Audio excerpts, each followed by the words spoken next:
आज मेरे भाई मौज़िम की शादी थी। वैसे तो वो मेरे फूफा का बेटा था, पर मेरे लिए वो मेरे सगे भाई से भी बढ़कर था। मैं और मेरा परिवार हम सब लोग उसकी शादी में पहुँचे। हम सबको देखकर वो बहुत खुश हुआ, क्योंकि काफ़ी समय बाद हम लोग मिल रहे थे। मैं और उसके कुछ दोस्त हम सब मिलकर डीजे पे डांस करने लगे। कुछ टाइम बाद वहाँ कुछ लड़कियाँ भी डांस करने आईं। डांस करते करते अचानक से वहाँ काफ़ी लोग इकट्ठा हो गए। तभी एकदम से पीछे से आवाज़ आई, अरे आराम से बाबा, यहाँ और भी लोग हैं। शायद मेरा पैर किसी के पैर पे टच हो गया था। मैंने पीछे मुड़कर देखा तो एक बेहद खूबसूरत सी लड़की हंसती हुई मेरी तरफ देख रही थी। उसे पहली बार देखते ही मुझे कुछ अच्छा सा एहसास हुआ। ओह आई एम सॉरी, मैंने हंसते हुए उस लड़की को कहा। It's okay. और फिर हम सब दोबारा नाचने लगे, पर अब हम दोनों की निगाहें एक दूसरे से मिलने लगी थी और दोनों के होंठों पर हल्की सी हंसी थी। कुछ देर बाद सब दुल्हन को देखने चले गए और शादी की रस्में शुरू होने लगी। अब भी हमारी निगाहें एक दूसरे से मिल रही थी। इतने में मेरे दोस्त का फ़ोन आ गया, पर काफ़ी शोर की वजह से मुझे कुछ सुनाई नहीं दे रहा था। मैं बाहर आ गया।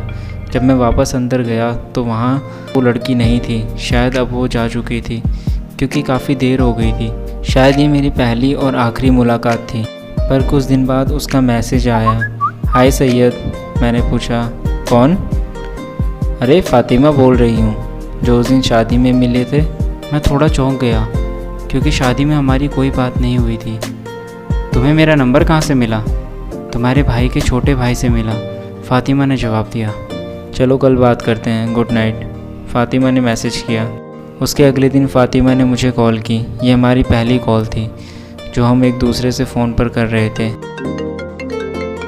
हेलो सैयद, कैसे हो? मैं ठीक हूँ फ़ातिमा, और बताओ। शादी में तुम बहुत हैंडसम लग रहे थे। Oh thank you Fatima. कुछ ऐसे ही हमारी बातों का सिलसिला शुरू हुआ और देखते ही देखते 1 साल बीत गया। हम डेली फ़ोन पर घंटों बातें किया करते थे और पूरी रात भर जागते थे। इस बीच उसका बर्थडे भी आ गया। तब मैंने उसे कहा कि फ़ातिमा तुम एक बड़ा वाला फ़ोन ले लो, उस फ़ोन पर हम वीडियो कॉलिंग और व्हाट्सएप पर बातें किया करेंगे। पर फ़ातिमा ने मना कर दिया। मैंने पूछा, क्यों? सैयद तुम तो जानते हो मेरे मम्मी पापा अलाउ नहीं करेंगे, और फिर मेरे पास पैसे भी नहीं हैं। फ़ातिमा कोई बात नहीं, मैं तुम्हारी हर बात समझता हूँ। मैं तुम्हारे अकाउंट में 10,000 रुपये डाल रहा हूँ, तुम मुझसे नया फ़ोन ले लेना। और अगर घर पर कोई तुमसे पूछे तो बोल देना तुम्हें स्कूल की तरफ से स्कॉलरशिप मिली है। फ़ातिमा को अब सैयद से थोड़ा प्यार होने लगा था। फ़ातिमा ने फिर एक नया फ़ोन ले लिया। फिर हमारी वीडियो कॉलिंग पे बातें होने लगी और इस तरह हमारे रिश्ते को 2 साल बीत गए। पर मैं अभी तक दोबारा उससे मिलने नहीं गया था। पर अब मैंने सोच लिया था कि फ़ातिमा को मैं सब कुछ बता दूंगा कि मैं उससे बहुत प्यार करता हूँ। मैं उससे मिलने मुंबई चला गया। फ़ातिमा मुंबई में रहती थी, जहाँ पहली बार हम मिले थे। मैंने मुंबई में पहुँच के फ़ातिमा को फ़ोन किया। फ़ातिमा मुझसे मिलने बाहर आ गई। फिर हम दोनों एक रेस्टोरेंट में गए। वहाँ कुछ देर बात करने के बाद फ़ातिमा ने खाने के लिए अपना ऑर्डर मुझे बताया। मैंने वेटर को ऑर्डर दिया। कुछ देर बाद हमारा ऑर्डर किया हुआ खाना आ गया। लो फ़ातिमा, खाना स्टार्ट करो, मैंने फ़ातिमा को कहा, और हमने खाना स्टार्ट कर दिया। खाना खाने के बाद मैंने फ़ातिमा के लिए मोकोचिनो कॉफ़ी ऑर्डर करी। फ़ातिमा को इस बात से थोड़ी सी हैरानी हुई। सैयद तुम्हें कैसे पता कि मेरी ये फेवरेट कॉफ़ी है? मुझे तो सब पता है फ़ातिमा, तुम्हें क्या पसंद है और क्या नहीं। फ़ातिमा और मेरी निगाहें फिर से शादी वाले दिन की तरह आपस में टकरा रही थी। हम एक दूसरे की शक्लें अपनी अपनी आंखों में आईने की तरह साफ देख सकते थे। इतने में फ़ातिमा की मोकोचिनो कॉफ़ी टेबल पर आ गई। लो फ़ातिमा, कॉफ़ी पी लो। इतना कहते हुए फ़ातिमा ने कुछ घूंट कॉफ़ी के पीकर मेरी तरफ कप आगे कर दिया और फ़ातिमा ने बोला, पता है झूठा पीने से प्यार बढ़ता है। न जाने फ़ातिमा की उस बात में कैसी कश्मकश थी, जो उसके कहते ही मैंने उसकी झूठी कॉफ़ी पी ली। फ़ातिमा बोली, काफ़ी लेट हो गई है, चलते हैं। मैंने फ़ातिमा को रोकते हुए कहा, मुझे तुमसे कुछ कहना है। फ़ातिमा, मैं तुमसे बहुत प्यार करता हूँ, आई लव यू। क्या तुम भी मुझसे प्यार करती हो? फ़ातिमा कुछ देर सोचकर बोली, यस आई लव यू।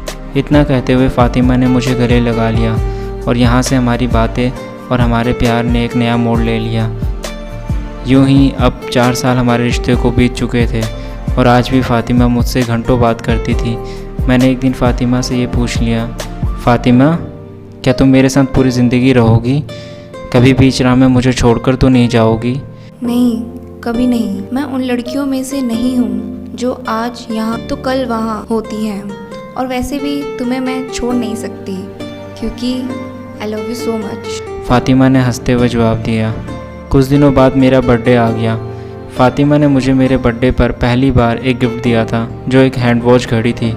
मुझे देखकर बहुत खुशी हुई क्योंकि मेरे प्यार की कोई भी दी हुई चीज़ मेरे लिए बहुत अनमोल थी और मैंने भी फ़ातिमा के लिए जितना हो सकता था उतना किया।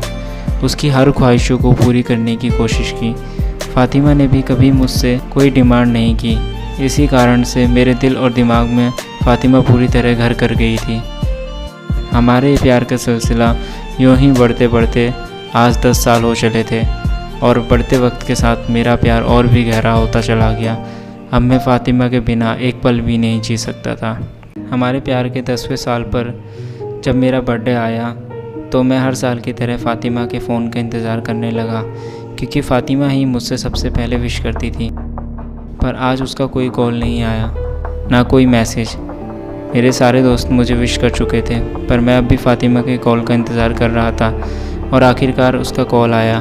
मैंने कॉल उठाया, हेलो फ़ातिमा। पर फ़ातिमा ने मुझे विश करने की जगह ऐसा कुछ कहा कि मेरी पूरी दुनिया ही हिल गई।